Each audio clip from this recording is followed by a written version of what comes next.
So in today's video, I wanted to share a little bit about a conversation that I had with a client yesterday. Met him at the office, and it was our kind of our first face-to-face session, right? And they asked me a question that I've really never been asked before, or really anything like it. They were pretty straightforward with me. He was ex-military like myself, so he showed up about 20 minutes before his spouse did, and so we had an opportunity to catch up. There's a lot in common with this gentleman. It's almost creepy with where we've lived and the things that we've done and things of that nature. But as the wife showed up, we start talking a little bit about financial planning and some of their goals and their concerns for the future. And as I started to do a deep dive into discovery and understand a little bit more about their situation and talking a little bit about the planning that has to go into putting things into place for retirement income and making sure that you have enough money. That way you don't retire with a fear of running out of money. He kind of stopped me in the middle and said, when you talk about retirement income planning, is it really that complicated? And nobody's ever really kind of hit me with a question it was that direct. I'm sure a lot of people have thought about it, but nobody's really come right out and has said it to my face in a meeting.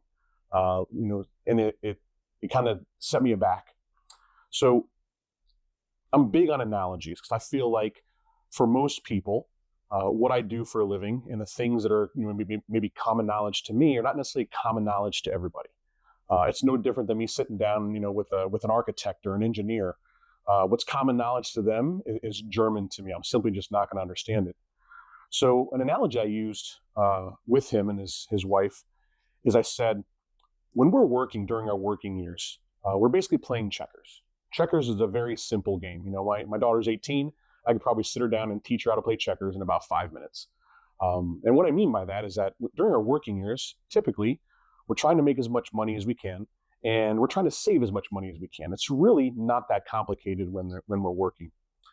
But when you start planning for retirement, getting to that point, that window of time, for some people it's shorter, for some people it's longer, where you truly become empty nesters and you have more discretionary income than you've ever had before. You're probably making more money than you've ever had before. And the kids are no longer in the house. So you're not spending as much on the family, if you will. That is the beginning of that window, all the way up to and including your first year of retirement, when you really have to start generating that income and distributing your assets. I said, when it comes to that window, now you're playing chess, because every decision that you make, you have to think about 3, 4, 5, 6, 7 moves down the road and the impact of this one decision. So when you think about a chess player, not only are they thinking 3, 4, 5 moves ahead themselves, they're also anticipating what their opponent's going to do. And they may have the perfect plan in their mind, and then their opponent throws them a curveball and they have to reassess. But they don't reassess their next move. They reassess the impact of that next move on the move after that and the move after that. So in chatting with them in this client session, I share with them, when it comes to distributing income in retirement, you really have to treat it like chess, because the decision you make with something like Social Security benefits is going to have many impacts down the road. And I always share the story of my parents. My dad, if he ever watches this video, he's going to chuckle because I'm sure he remembers this conversation. But I remember talking to my dad. My dad's a retired truck driver. I don't have a memory in my brain as a young person when he wasn't a truck driver. So every memory I have was of him being in the truck, going with him over the road during the summers and traveling with him, seeing a lot of the country during my summer breaks. Sleeping on the floor of the sleeper as he slept in the bed. We had a lot of great memories. But my dad wanted to turn on Social Security as soon as he was eligible. And I said, well, Dad, there's a couple of reasons why you shouldn't. One of them, he was going to continue working. So I explained, if you take it before full retirement age, there's going to be a reduction, so on and so forth. Which he understood. It didn't take a lot to convince him. But what I also said is, I said, Dad, Mom spent a lot of time raising kids. My youngest sister is more than 20 years younger than me, and I'll be 49 here in about a month as of the recording of this video. And so my mom spent a lot of time, raising us kids. And there's a couple kids in between there.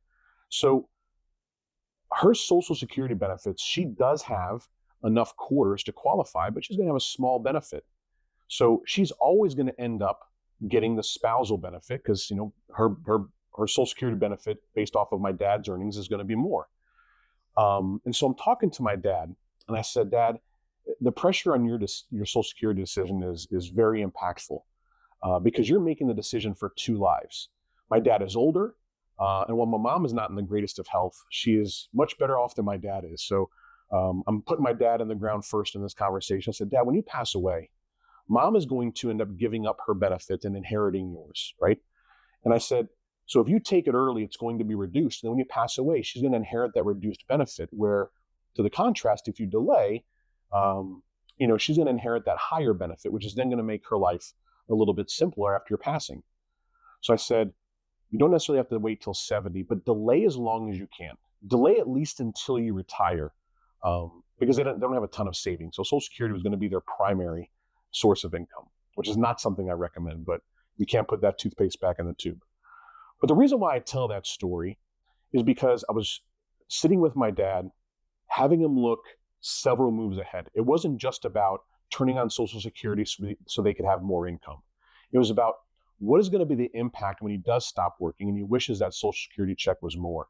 What is the impact when he passes away and my mom inherits his benefit?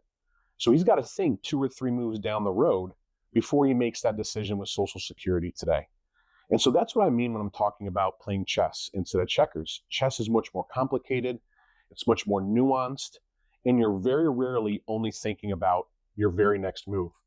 So when you're doing financial planning and you're putting the whole entire picture together, and one of the biggest pieces of that retirement pie is going to be the income piece. So sharing this with this gentleman last night at this client session, just helping him explain that, no, it's not that simple. It's not just about pulling money out of your nest egg as you need it, because that's not going to eliminate the fear of, am I going to run out of money? Whereas another client recently said to me, I think I'm in a pretty good position, so I should be okay.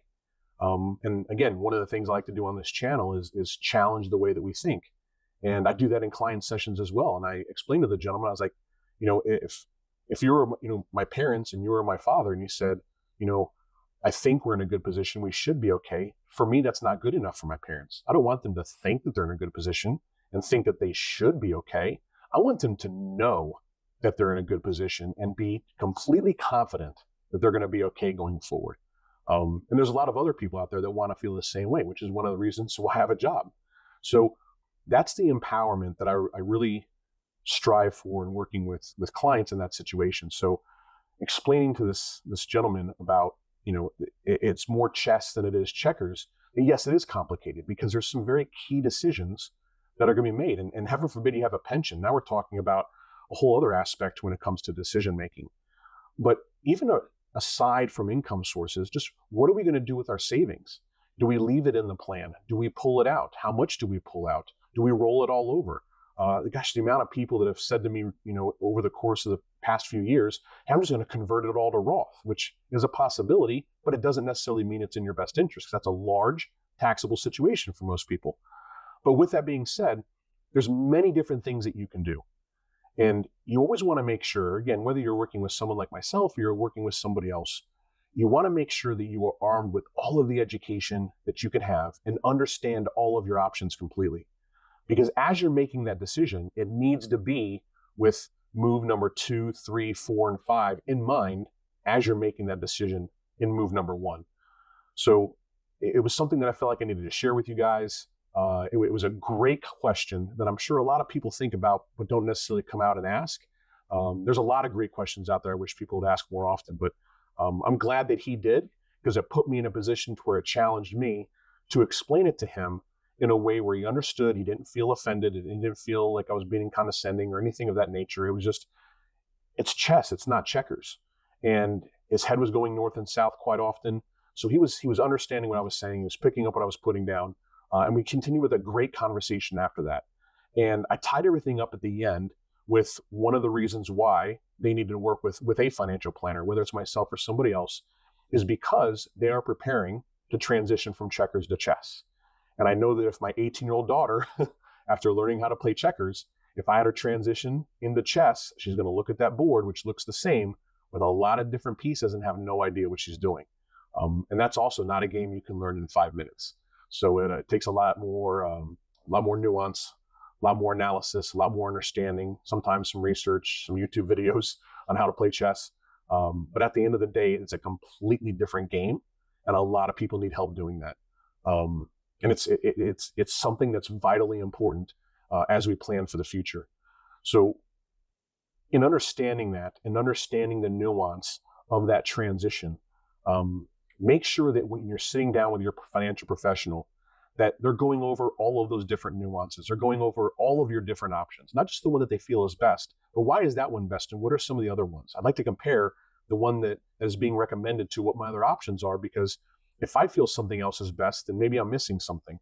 It's understanding as much as you can, because you don't want to make a decision without being 100% confident. You don't want to make a decision thinking you're doing the right thing. You definitely don't want to make a decision based off of what your Uncle Bob told you to do, or what Fred at work said that he did, because their situation is not yours. Your situation is unique to you, and while it's unique to you, it's also the only situation that you know 100% of the finances and the challenges. Nobody else knows 100% of your situation, just like you don't know 100% of anybody else's situation. So, but you know who it's not completely unique to? Your financial planner. Your financial planner has helped many people through very similar situations. So where you don't have an answer, they already have an idea. They've already tried it with other people and seen that it works. So they are making that recommendation with confidence that they know that it's going to work for you. So whether it's your confidence in making your decisions when it comes to navigating this financial life that we navigate through, or whether it's your financial professionals' confidence in making the recommendation to you, it's all rooted in education and making sure that they understand that we're looking several moves down the road. So take this lesson of looking past the decisions that we're making, and look, you can impart this on the young people, your kids as they're trying to navigate which college to go to, heck, just to navigate on how to plan for their homework for the week. Whatever it may be, get them to think a few moves ahead, because it'll lend a lot more clarity on the decision that you're making today. So I'll leave you with this. Make sure that you're working with somebody to help you make these decisions. You do not have to make these decisions on your own. You shouldn't feel like you need to make them on your own. There's plenty of people out there that you can work with. And again, make sure you check those 3 boxes when you're working with somebody. You got to know them and understand how they work inside of their practice. You have to like them, because it could be a multiple decade relationship. Most importantly, you have to trust them, and that they're going to do what is in your best interest to the best of their abilities. So enjoy the rest of your day. Hope you found value in this video, and I'll see you in the next one.